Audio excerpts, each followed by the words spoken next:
Warahmatullahi wabarakatuh. Alhamdulillahirabbil alamin. Allahumma salli ala sayyidina Muhammadin wa ala alihi washabihi wasallim ajmain.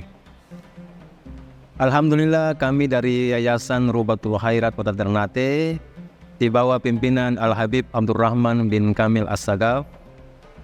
Sementara ini kami lagi membangun gedung pondok pesantren Rubatul Khairat Madrasah Al-Ulya yang sementara dibangun, ya.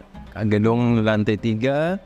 Kami sangat membutuhkan dana infak dan sedekah dari jamaah bapak-bapak dan ibu-ibu.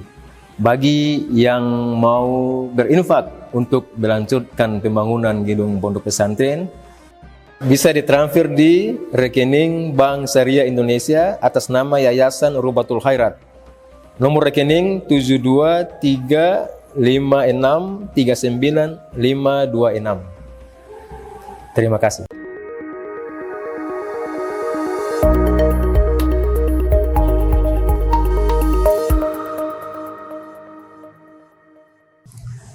Kita sampai ke fasal atau bab yang paling akhir, yaitu membahas pertemuan Nabi Musa dengan Al-Abd As-Saleh, ya, seorang hamba yang soleh. Nah, kisah ini bisa kita temukan di dalam surat Al-Kahf. Itu mulai ayat 60 sampai berakhir dari kisahnya, ya, surat Al-Kahf. Nah, surat Al-Kahf ini istimewa. Surat Al-Kahf ini ada isyarat-isyarat tentang asyratu sa'ah, tanda-tanda hari kiamat. Nabi hubungkan antara surat Al-Kahf dengan Dajjal. Jadi Nabi hubungkan itu. Di dalam hadis riwayat Imam Muslim di dalam sahihnya, Rasul bersabda, "Man hafiza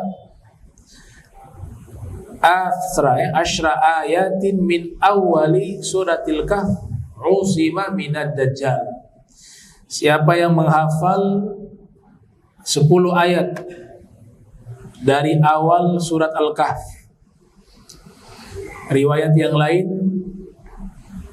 akhir surat Al-Kahf. Ada 2 riwayat, ya. Yaitu riwayat pertama menghafal 10 ayat dari awal surat Al-Kahfi, riwayat kedua akhir daripada surat Al-Kahf, ya. Maka dia dijaga dari Dajjal. Apa hubungan surat Al-Kahfi dengan Dajjal? Sehingga Nabi menghubungkan orang yang menghafal 10 ayat dari surat Al-Kahf, dia dijaga oleh Allah Subhanahu wa ta'ala dari fitnah Dajjal. Karena yang pertama kita harus tahu bahwa secara keseluruhan surat Al-Kahf ini memiliki isyarat-isyarat terkait tanda-tanda hari kiamat. Kalau kita mau bahas lebih rinci lagi, ada satu bidang ilmu namanya fiqh tahawulat, fikih transformasi, ya, yang membahas tentang tanda-tanda hari kiamat.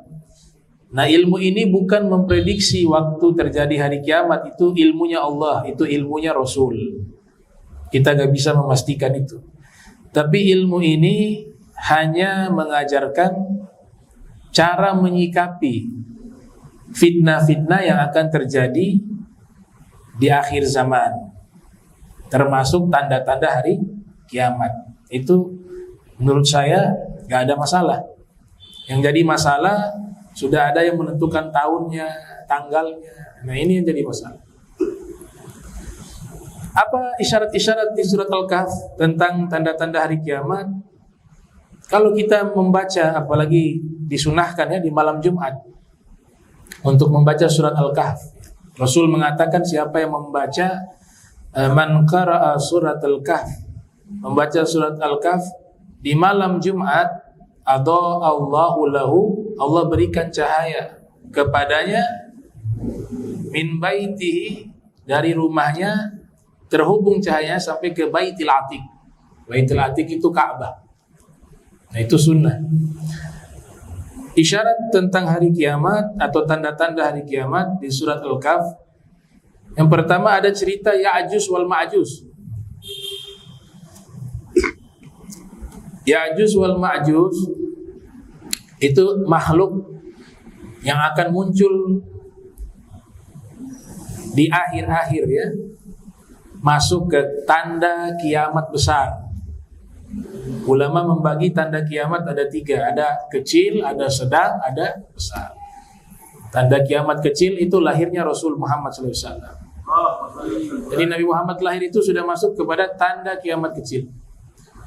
Ada yang pertengahan, banyak pertengahan. Misalnya pasar menjadi dekat, kemudian waktu terasa singkat, ya, itu bagian dari tanda-tanda kiamat sedang yang jumlahnya sangat banyak. Nah, tanda kiamat besar yang paling awal itu adalah munculnya Imam Mahdi dan Dajjal. Itu sudah masuk ke fase tanda kiamat besar. Dan nanti turunnya Nabi Isa dan munculnya makhluk yang bernama Ya'juj wal Ma'juj. Nah, Ya'juj wal Ma'juj sudah diceritakan di surat Al-Kahf. Kisahnya bersamaan dengan Zulkarnain. Ya. Kalau Dajjal tidak diceritakan di dalam surat Al-Kahf, tapi isyarahnya ada. Isyarah fitnah Dajjal itu ada. Kemudian ada cerita perjumpaan Nabi Musa dengan seorang hamba yang soleh. Tidak disebut namanya di dalam Al-Quran, di surat Al-Kahf. Akan tetapi para mufassirun secara mayoritas menafsirkan itu adalah Nabi Khidir. Nabi Khidir ini juga memiliki hubungan dengan tanda-tanda kiamat. Terlepas perbedaan pendapat di kalangan ulama, ya. Sebagian ulama mengatakan Nabi Khidir sudah wafat. Ini pendapatnya Imam Bukhari, pendapatnya Ibnu Hajar al-Asqalani, dan ulama-ulama lain. Tapi ada juga sebagian ulama masih meyakini Nabi Khidir hidup. Dan ini juga ulama-ulama besar, ya. Di antaranya yang mendukung pendapat ini ada Ibnu Arabi, Al-Imam Ibnu Arabi. Ada juga Syekh Muhammad Amin Kurdi An-Naqsyabandi, ulama Indonesia yang tersohor di zaman itu sebagai ulama besar di Makkah, namanya Syekh Mahfud Tirmasi. Itu mendukung pendapat ini, bahkan menulis kitab Inayatul Muftakir bima yata'allaku bi Sayyidina Khidir, membahas tentang Nabi Khidir. Bahkan dalam satu riwayat Imam Nawawi juga mendukung pendapat ini. Jadi masalah khilafiyah, ya, yang percaya bahwa Nabi Khidir sudah meninggal, gak ada masalah. Gak ada sangkut paut dengan masalah akidah, masalah usul. Gak perlu dipertentangkan. Ada juga sekelompok ulama, khususnya golongan para asfiyah dan muhaddits juga banyak, juga meyakini Nabi Khidir masih hidup. Nah, jadi ada dua pendapat. Nah, isyarat Nabi Khidir juga disebutkan di surat Al-Kahf, yaitu perjumpaan Nabi Musa dengan Nabi Khidir. Hubungan Nabi Khidir dengan tanda-tanda kiamat, bahwa Nabi Khidir itu disebutkan dalam kitab Inayatul Muftakir karya Syekh Mahfud Tirmasi yang ditahqiq oleh Kiai Haji Maimun Zubair, Allah yarham, bahwa yang membunuh Nabi Khidir adalah Dajjal. Yang membunuh Nabi Khidir adalah Dajjal. Kemudian ada isyarat-isyarat Ashabul Kahfi. Ashabul Kahfi diceritakan di surat Al-Kahf, Allah tidurkan 300 tahun lebih. kemudian bangkit. Nah, itu seperti simulasi hari kebangkitan. Ya, jadi isyarat-isyarat tanda-tanda kiamat dan hari kiamat itu ada di dalam surat Al-Kahf. Adapun Dajjal, Nabi sebutkan siapa yang menghafal surat Al-Kahf 10 ayat di bagian awal atau di bagian akhir, dijaga dia dari fitnah Dajjal. Saya sudah mentadaburi dan juga menukil dari pendapat para ahli tafsir. Kenapa Nabi kaitkan ma'alaqah baina suratil Kahf wa Dajjal? Apa hubungan antara surat Al-Kahf dengan Dajjal atau fitnah Dajjal? Karena di 10 ayat awal, kalau kita perhatikan, itu berbicara tentang masalah keimanan, berbicara tentang masalah harta duniawi, perhiasan duniawi, berbicara tentang masalah ilmu, dan berbicara tentang masalah as-sultah, kekuasaan. Ternyata inilah hubungannya surat Al-Kahf dengan iman, kekayaan, ilmu, dan kekuasaan. Karena fitnah yang dibawa oleh Dajjal 4 hal tersebut. Ada fitnatul iman, fitnah iman, diuji keimanan kita. Tidak sedikit orang yang mengikuti Dajjal yang imannya tidak kuat.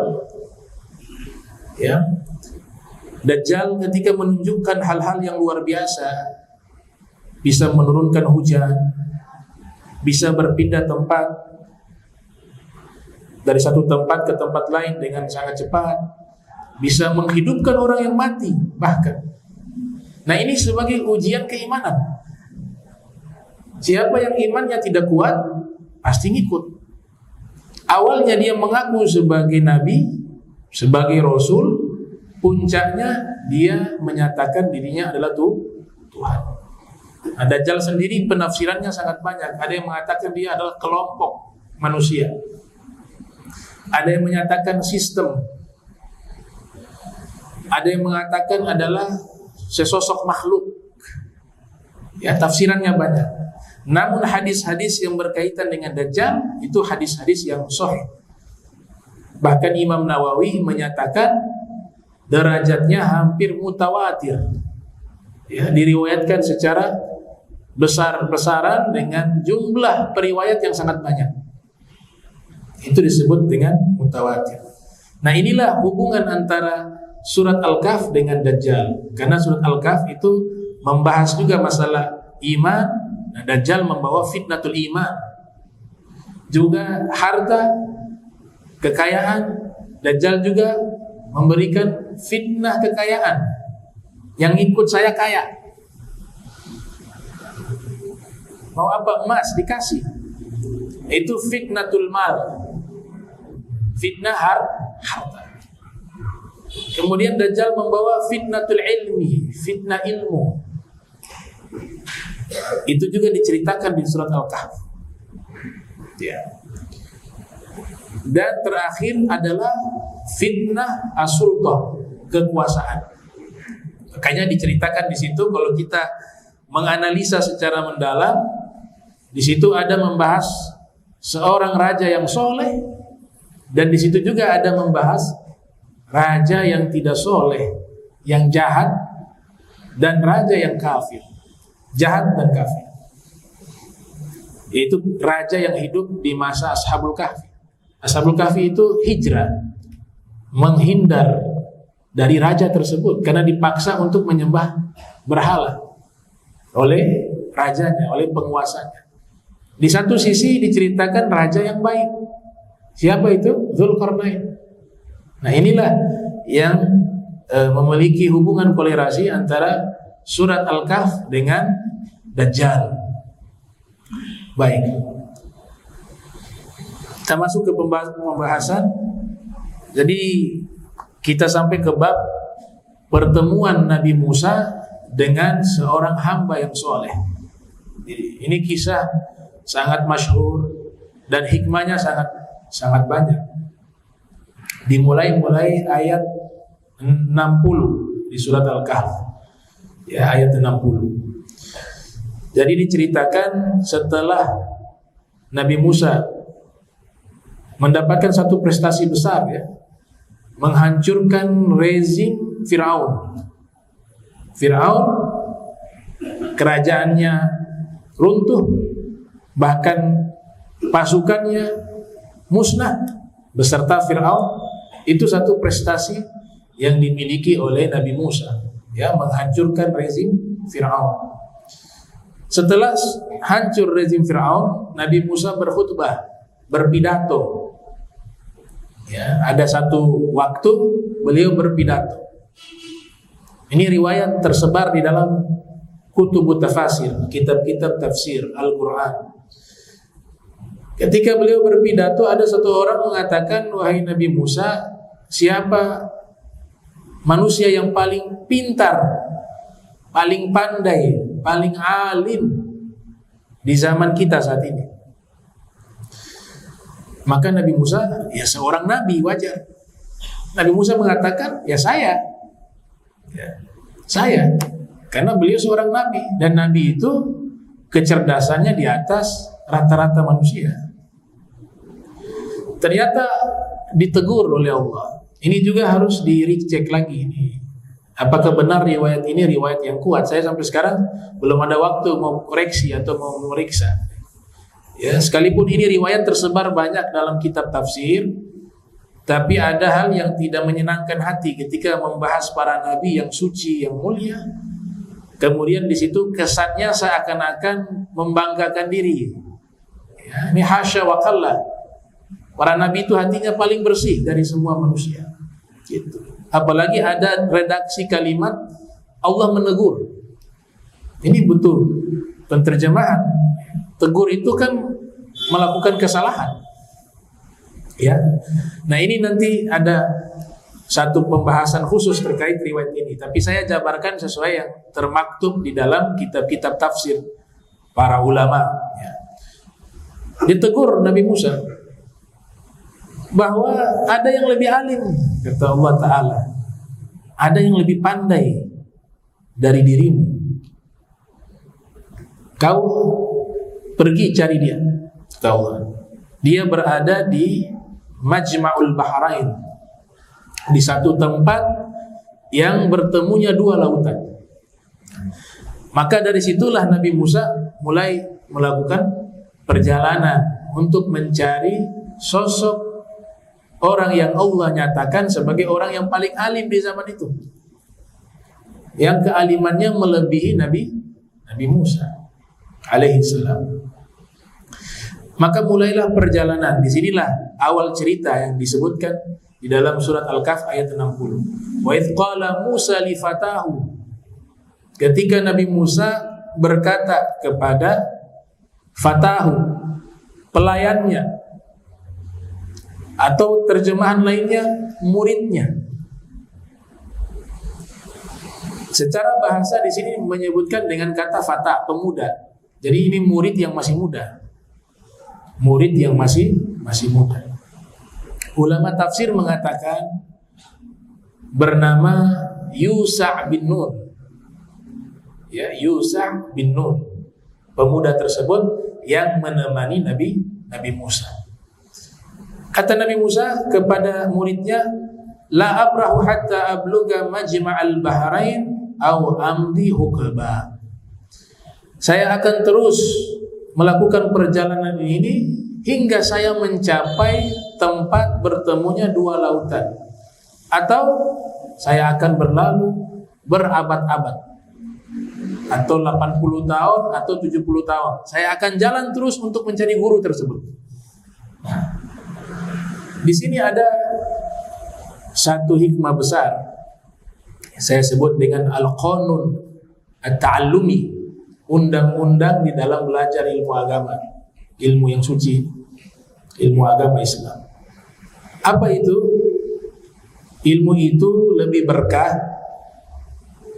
jika murid yang mencari guru, murid yang mendatangi rumahnya guru, bukan guru yang datang ke rumah murid. Kecuali ada keadaan-keadaan yang memang tidak memungkinkan ya. Mungkin anaknya itu sakit atau ada uzur-uzur lainnya, sehingga sang guru itu dipanggil ke rumah murid untuk mengajar. Kita kenal dengan istilah zaman guru privat ya. Itu tidak salah ya. Jika keadaan-keadaan tertentu kita kondisinya memang harus seperti itu. Tapi saya berbicara nilai keberkahan yang lebih jika murid yang mendatangi tempat sang guru di rumah. Ini juga seperti mendatangi di sekolah, mendatangi di pondok pesantren, sama itu. Jadi konsepnya begitu, karena Nabi Musa diperintahkan oleh Allah untuk pergi, dan itu tidak instan. Itu perjalanan panjang, bukan perjalanan singkat. Artinya untuk meraih ilmu itu, mendapatkan ilmu yang barokah, ilmu yang baik, itu ada usaha keras, ada perjalanan, ada perjuangan. Itu yang Allah ingin sampaikan kepada kita. Makanya di sini kan ada maqalah, ada satu ungkapan pernyataan dari Imam Malik. Imam Malik, Imam Daril Hijrah yang lahir tahun 93 Hijriah, wafat 179 Hijriah. Beliau pernah menyatakan al-ilmu yu'ta wa la ya'ti. Ilmu itu didatangi, bukan ilmu yang datang. Didatangi, artinya kita yang datang untuk menuntut, untuk mencari, bukan ilmu yang mendatangi kita. Man lam yakun ya'lamu dha falyas'al, man lam yajid mu'allima falyarhal. Nah, orang yang tidak mengetahui sesuatu hendaknya dia belajar. Hendaknya dia bertanya, fas'alu ahla dzikri in kuntum la ta'lamun. Kalau tidak memiliki guru, jangan diam. Berusahalah untuk mencari guru, untuk belajar. Itu yang dikatakan oleh Sahibu Zubat. Man lam yajid mu'allima falyarhal. Siapa yang tidak mendapati guru, hendaklah dia berangkat cari guru. Berangkat. Coba lihat Nabi Musa, seorang nabi loh. Seorang nabi. Tapi undang-undang belajar ini, al-qanun at-ta'allumi ini juga berlaku kepada beliau sebagai pelajaran kepada kita. Itu. Bisa saja Allah tanpa menyuruh untuk melakukan perjalanan. Nabi Khidir hadir langsung di depannya, bisa, sangat mudah. Tapi di sini diajarkan undang-undang, aturan untuk ilmu ya seperti ini. Gitu. Gak bisa santai, ya, gak bisa santai. Kalimat yang diawali di sini menggunakan wa'idh. Ada idh, ada idza. Kalau idh di sini maknanya adalah zorfuz zaman lil madhi. Ini dari kajian bahasa Arab. Ada satu tokoh besar di Mesir namanya Ibnu Hisham al-Misri, mengarang kitab Mughnil Labib an Kutubil A'arib. Ya, Ibnu Khaldun memuji beliau. Ibnu Khaldun salah satu tokoh sejarawan, ahli sosiologi yang menulis kitab Muqaddimah, yang lahir tahun 732 Hijriah, wafat 808 Hijriah, pernah menyatakan, mazilna nahnu bil Maghrib. Kami ini tinggal di Maghrib, di Maroko. Nasma'u annahu zahara. Kami mendengar bahwa telah muncul di Misra, di Mesir, alimul Arabiyah, salah satu ulama yang pakar di bidang bahasa Arab. Anha min Sibawi, bahkan dia jauh lebih pakar dari Imam Sibawi. Imam Sibawi salah satu tokoh ahli bahasa Arab nomor 1 di zamannya, yang ada di Persia di zaman itu. Kata Ibnu Khaldun, dia lebih ahli nahwu dari Imam Sibawi. Yuqalu lahu Ibnu Hisham, biasa disebut namanya Ibnu Hisham. Ibnu Hisham membahas perbedaan kata idza, in. Kalau zarfuz zaman lil madhi. Dalam bahasa Al-Quran jika ada lafaz itu menyebutkan apa? Keterangan waktu di masa lampau. Artinya apa? Wahyu ini yang Allah turunkan kepada Nabi Muhammad sallallahu alaihi wasallam ini adalah kisah-kisah yang terjadi di masa lampau. Jadi Nabi ceritakan kisah Nabi Musa. Berarti Nabi sedang menghikayatkan peristiwa yang terjadi di masa lampau. Maka kalau diterjemahkan ingatlah pada waktu itu. Biasa begitu diterjemahkan. Ingatlah pada waktu itu, berarti masa lampau. Itu Ingatlah pada waktu itu Nabi Musa pernah mengatakan, berarti peristiwanya sudah terjadi. Nabi hikayatkan peristiwa yang terjadi di masa lampau. Jadi Nabi sedang menghikayatkan sejarah sirahnya Nabi Musa. Tapi kalau ada kata idza, itu zarfuz zaman lil mustaqbal. Idza, ya, itu adalah keterangan waktu yang akan terjadi di masa depan. Entah durasi waktunya masa depannya berapa lama, yang pasti peristiwa ini kalau dibahasakan di dalam Al-Quran itu sedang menginformasikan peristiwa yang akan terjadi dan pasti terjadi. Akan dan pasti terjadi. Contoh, idza jaa nasrullahi wal fath wa ra'aitan nasa yadkhuluna fi dinillahi afwaja. Ayat ini ketika turun kepada Rasul, kejadian yang disebutkan di ayat itu belum terjadi. Makanya diterjemahkan apabila telah datang pertolongan. Maknanya telah datang bukan membahas sesuatu yang terjadi, tapi akan datang. Dalam ilmu nahwu itu ada kaidah itu, menyebut fi'il madhi tapi maksudnya fi'il mudhari atau mustaqbal, karena idza itu adalah keterangan waktu yang akan terjadi di masa depan. Jadi terjemahan yang paling benar itu apabila pertolongan Allah akan datang, dan itu pasti, dan juga akan dibebaskan kota Makkah. Berarti sedang membahas apa? Masa depan. Karena ketika ayat ini turun, kota Makkah belum dibebaskan oleh Nabi. Itu sekitar tahun 8 Hijriah pembebasan itu, Fathul Makkah sebutnya. Tapi ayat ini menginformasikan pasti akan terjadi di masa depan.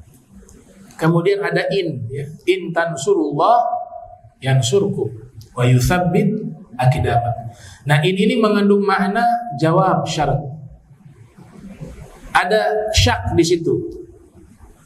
Bukan satu kepastian dalam tanda kutip, bukan artinya Allah, jika kalian menolong agama Allah, niscaya Allah akan menolong kalian, ya. Bukan menolong Allah di situ. Itu ditakwilkan menolong agama Allah. Hakikatnya Allah tidak perlu pertolongan termasuk agamanya, tapi itulah hukum untuk pembuktian iman. Kita nyatakan iman, ya harus ada bukti. Nah, di sini ada mungkin ada orang yang ragu, makanya Allah nyatakan begitu. Paham tidak? Ragu nih, mau bela agama Allah, ragu. Allah bilang in tansurullah yansurkum. Jika kau menolong agama Allah, maka dia Allah akan menolongmu. Kenapa firman ini bisa turun? Ya, karena ada sebagian kecil yang ragu. Dan mungkin saja ini khitabnya kepada kita yang hidup di zaman setelah Nabi Muhammad SAW. Nah, itu perbedaan kata idza, in. Di sini diawali dengan kata wa idz qala Musa. Ingatlah pada waktu itu Nabi Musa berkata kepada muridnya, aku tidak akan berhenti hingga aku bisa mencapai tempat bertemunya dua lautan. Atau aku berlalu 80 tahun, 70 tahun. Artinya jumlah waktu yang lama tidak masalah. Yang penting saya terus berjalan untuk bisa mendapati guru. Itu maksudnya, mafhumul mantuq. Wa summiya Yusa' fatah li'annahu kana yakhdumuhu wa yulazimuhu fil hadar was safar lita'allamu minhu. Di sini ada hikmah juga bagaimana seorang murid menemani guru. Artinya apa di sini? Yusa dia sebagai muridnya Nabi Musa tidak hanya datang mengambil ilmu, tapi juga berkhidmat. Yang ngurus makanannya, yang berkhidmat kepada gurunya dan seterusnya. Nah, itu sebagai bentuk aturan dalam menuntut ilmu juga, ya. Khususnya yang di pesantren. Yang lagi studi di pesantren ya harus seperti itu. Berkhidmat. Dan bukan hanya cerita Nabi Musa, Rasulullah juga mencontohkan undang-undang itu. Banyak sahabat-sahabat, Anas bin Malik ditawarkan oleh ibunya, wahai Rasul, ini anak saya serahkan kepada. Nabi tahu ini anak kecil, gak bisa dijadikan pelayan. Itu sebenarnya bahasa halus agar apa? Dia belajar kepada Nabi, dan Nabi tidak mungkin memperlakukan anak itu sebagai pelayan. Nabi gak pernah suruh apa-apa itu anak. Tapi karena banyak yang ingin anak-anaknya bisa belajar kepada Rasul, saking banyak, maka ada yang pakai cara semacam itu. Akhirnya 10 tahun Anas bin Malik ya bisa di dalam rumah Rasul karena masih anak-anak. Sama istri-istrinya Nabi gak ada masalah, masih anak-anak kecil. Itu sebenarnya mau belajar. Nah, nanti dengan sendirinya kita bisa pahami bahwa oh, yang disebut dengan belajar harus apa? Ada namanya khidmah.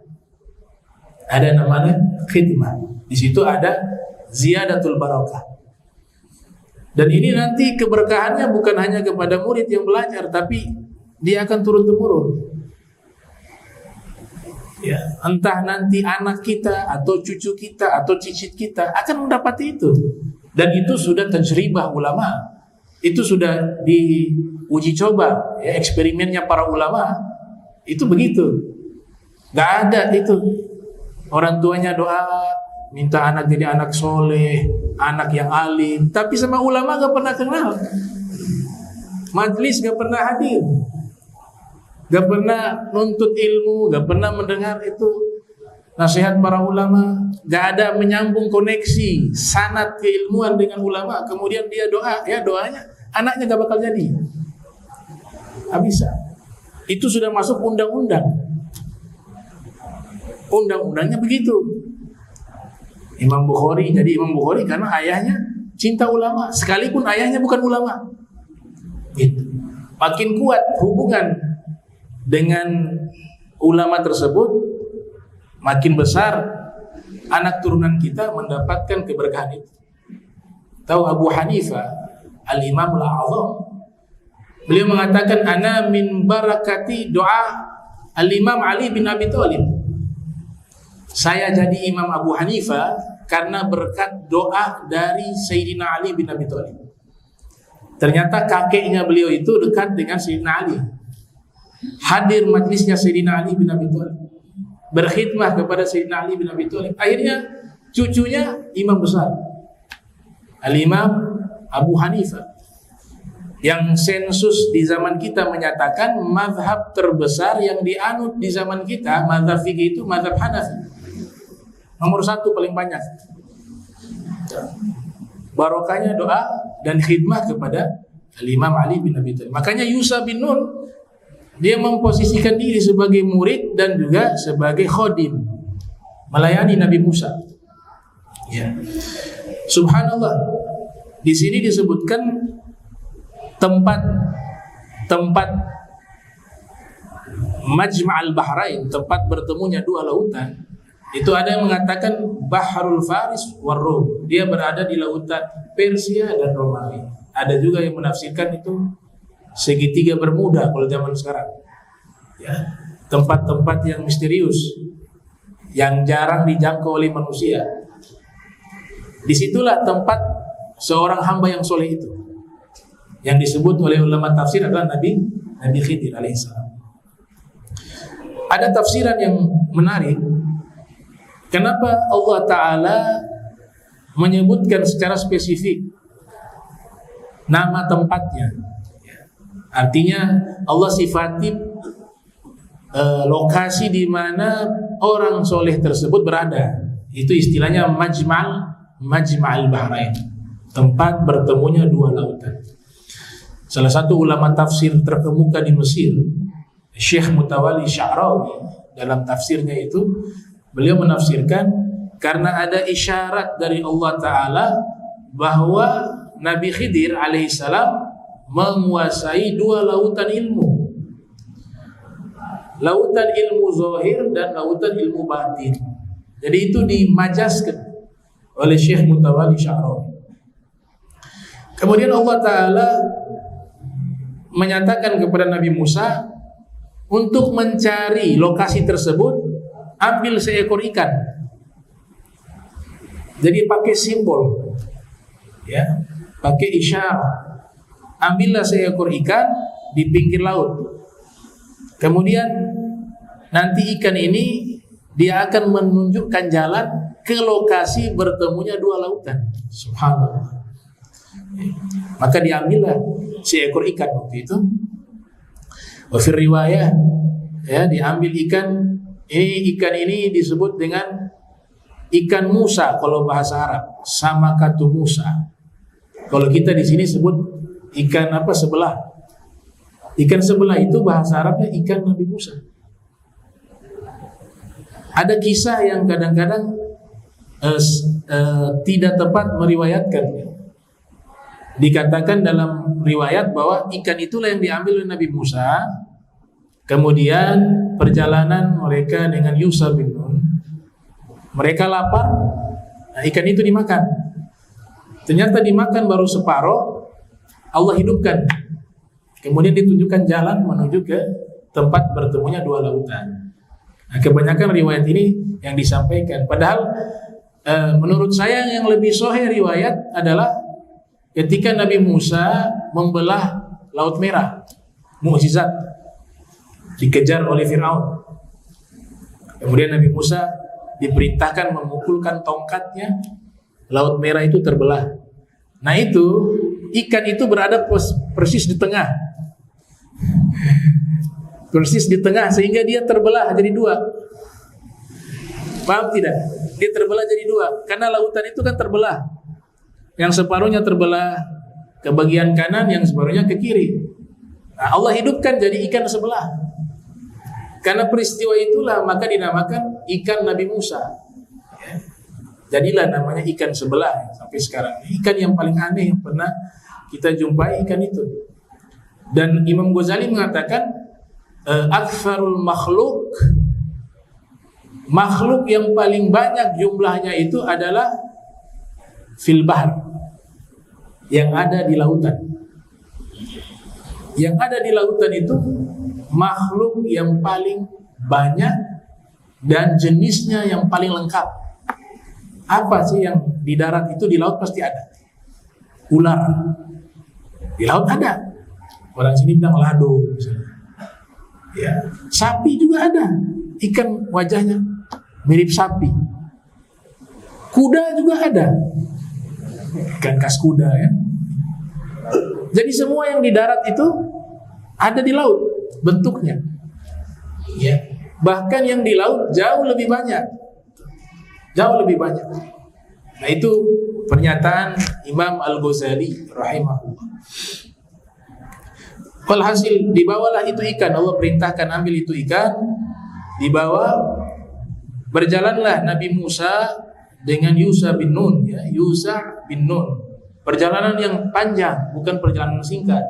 Makanya di dalam Al-Quran memang tidak menyebutkan berapa lama perjalanan itu. Tapi kita bisa mengilustrasikan bahwa perjalanan itu perjalanan yang sangat jauh. Karena Nabi Musa menyatakan kecapean. Dulu kita pernah bahas kekuatan Nabi Musa itu jauh berbeda dengan kita. Orangnya kuat, ya. Riwayat 80 laki-laki. Satu orang Nabi kekuatannya seperti 80. Ada mengatakan 100 dalam riwayat yang lain. Dengan fisik yang sangat kuat. Kemudian Al-Quran menginformasikan bahwa Nabi Musa mengatakan, saya kepayahan. kecapean. Berarti ini perjalanan jauh sekali. Ya. Maka di sini dikatakan falamma balagha majma'a bainihima nasiya hutahuma fattakhadha sabilahu fil bahr. Ketika keduanya telah mencapai daripada tempat bertemunya dua lautan tadi, lupa. Siapa yang lupa? Yusha bin Nun. Dia lupa bahwa ikan itu sudah lepas. Jadi ikan ini diambil satu ekor, dimasukkan di zanbil. Zanbil itu keranjang. Nah, Yusha bin Nun pergi di satu tempat, ada sahra, ada batu besar. Ternyata di situ ada mata air. Disebut dengan ma'u ainil hayah, mata air kehidupan. Ya, konon katanya itu air kalau diminum umurnya panjang. Itulah yang diminum oleh Nabi Khidir, mata air itu. Ini yang dipercaya oleh mayoritas para kaum sufi. Jadi Yusha bin Nun ambil air wudu mau sholat dengan syariat mereka, tidak menyadari bahwa air itu adalah air kehidupan. Jadi tidak tahu juga itu air kehidupan. Ternyata air itu ketika dia wudu itu terkena ikan, karena dia yang bawa ikan di keranjang. Nah, ikan yang sudah mati terkena air itu tiba-tiba gerak, hidup. Maka ketika hidup ini ikan, dia lari. Itu ulama menggambarkan dia lari mengambil jalan di laut. Jadi larinya itu menuju ke laut. Berarti lokasinya ini memang sudah dekat dengan laut. Maka dikatakan di sini tempat yang dimana berkumpulnya air di dua lautan. Nah, Yusha bin Nun lupa bahwa sesungguhnya ikan itu sudah lepas dan lupa mengabarkan kepada Nabi Musa. Padahal untuk bisa menemukan pemuda atau hamba yang soleh itu harus nanti Allah sudah nyatakan tadi, harus ikan itu yang akan menunjukkan. Nah, ini ikannya sudah lepas. Yusha bin Nun pergi kepada Nabi Musa, kemudian lupa. Ketika sudah dapat lokasi, apakah ini tempat pertemuan dua lautan? Nah, mana ikannya? Sudah lari ikannya. Yusha bin Nun mengaku, saya bisa lupa, ini syaitan yang buat saya lupa. Kan di sini dikatakan ketika keduanya sampai di lokasi tersebut, kemudian Nabi Musa bertanya, mana itu ikan? Dia mengatakan lupa, ikan sudah lepas. Di mana? Kata Nabi Musa. Akhirnya mereka balik lagi, ketemu itu ikan, dia sedang jalan. Jadi dia masuk ke laut, lautnya terbelah, kayak apa namanya? Seperti lubang. Ya, ajaba dalam bahasa Al-Quran. Ini ikan ini dia jalannya jalan yang aneh, tidak seperti biasa. Dia masuk ke lautan, lautan terbelah bagian atasnya. Wa fir riwayah, setiap lautan yang dilewati oleh ikan itu jadi padat. Jadi bukan dia nyelam dalam laut, tapi laut jadi padat, dia jalan di atas begitu. Ya, mukjizat. Akhirnya Nabi Musa melihat ikan itu. Ya, akhirnya diikutilah ikan itu sampai akhirnya ikan itu membawa ke tempat yang dituju. Itulah yang disebut di surat Al-Kahf ayat 62. Falamma jawaza qala li fatahu atina qada'ana laqad lakina min safarina hadza nasaba.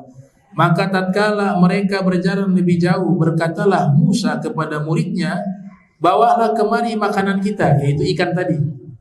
Sesungguhnya kita telah merasa letih. Musa mengatakan, kita sudah letih nih, perjalanan jauh nih, karena perjalanan kita ini. Ternyata muridnya menjawab, tahukah kamu, tatkala kita mencari tempat berlindung di batu tadi, maka sesungguhnya aku lupa menceritakan tentang ikan itu, dan tidak adalah yang melupakan aku untuk menceritakannya kecuali syaitan.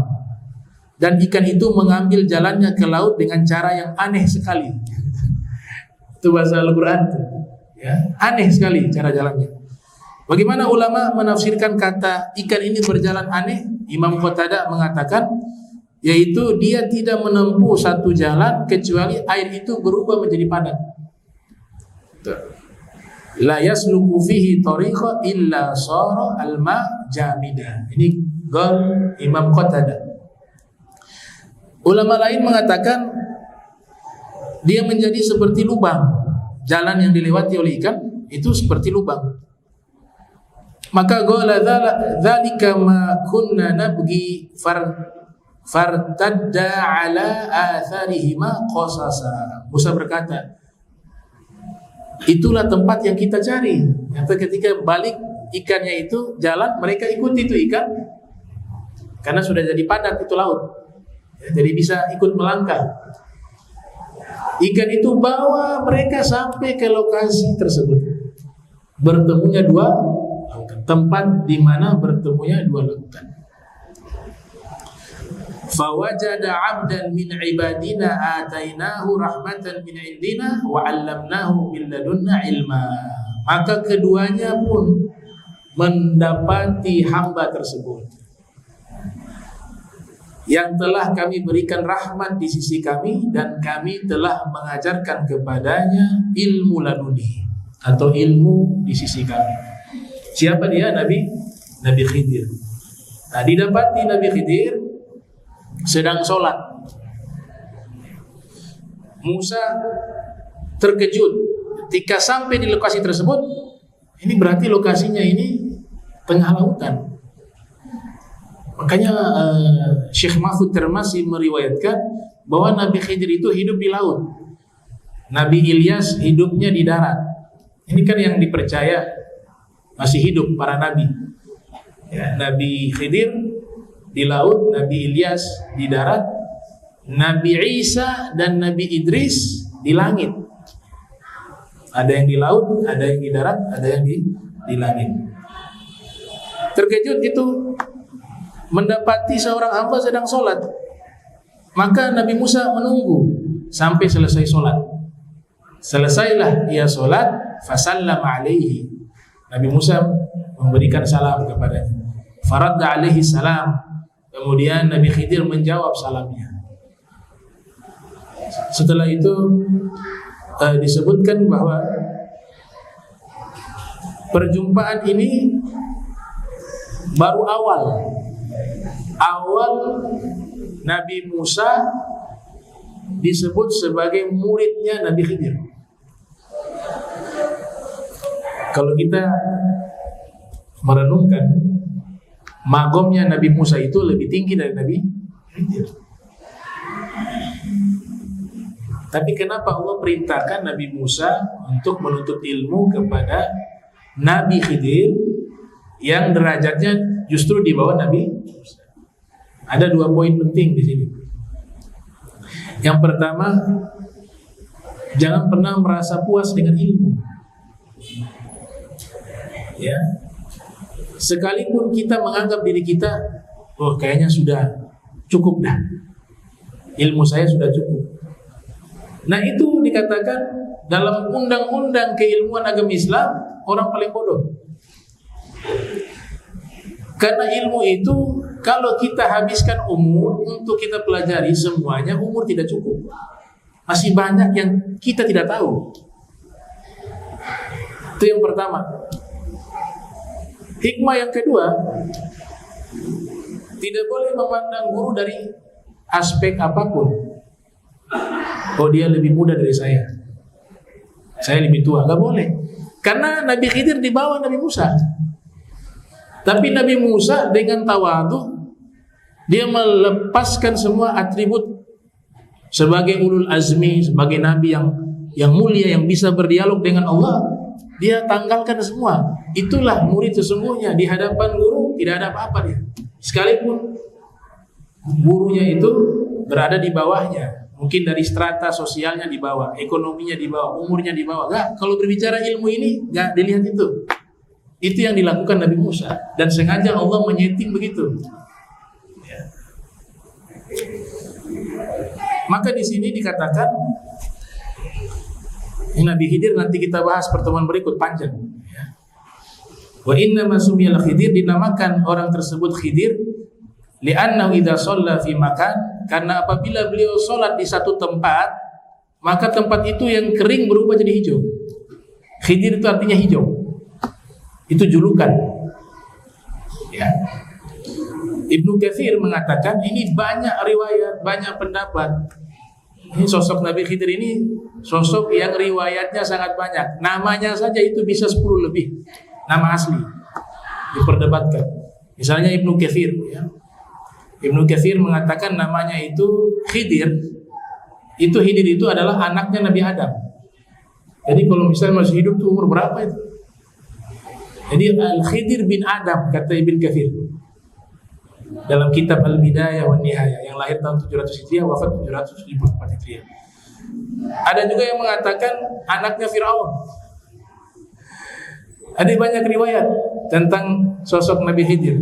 Akan tetapi golongan para sufi cenderung mengambil pendapat namanya adalah Balia bin Malkan.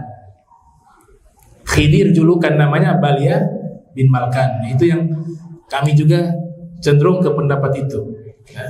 Nah, insyaallah kita bahas lanjutannya di pertemuan berikut.